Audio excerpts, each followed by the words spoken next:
24 ঘন্টার ভিতরে গোপালগঞ্জকে সন্ত্রাস মুক্ত না করলে সারা বাংলা ঘেরাও হবে। যাদের ডাকে বাংলাদেশের আবাল বৃদ্ধ বনিতা জুলাই বিপ্লবে ঝাঁপিয়ে পড়েছিল, তাদের উপরে হামলা করা হয়েছে।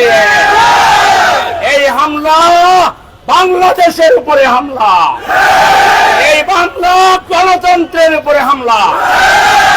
আমরা সরকারকে আগেই বলেছিলাম অস্ত্র উদ্ধার করুন, সন্ত্রাসীদেরকে গ্রেফতার করুন।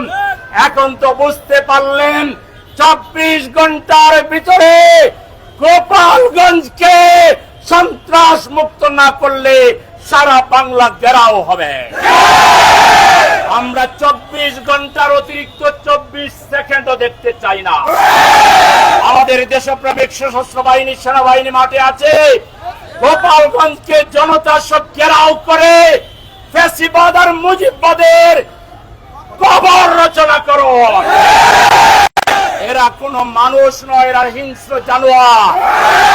এরা বাংলাদেশের শত্রু, এরা ভারতের গোলাম, এরা দাবেদার, এরা আমাদের বিপ্লব হাইজ্যাক করতে চায়। বাংলাদেশের একজন মানুষ বেঁচে থাকতে ফ্যাসিবাদীদেরকে বাংলাদেশে আমরা আর মেনে নেব না।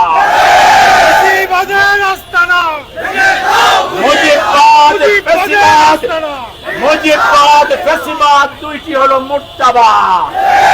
এটা মৃত। এটাকে যারা সহযোগিতা করবে, প্রশাসনের কোন দুর্বলতা আছে কিনা মাননীয় ইউনূস সাহেবকে এটা দেখতে হবে। কেন এই জনসভাকে আগে প্রটেক্ট করেন নাই? কেন রাস্তায় নামতে পারল? আপনাদেরকে যার জবাব দিতে হবে।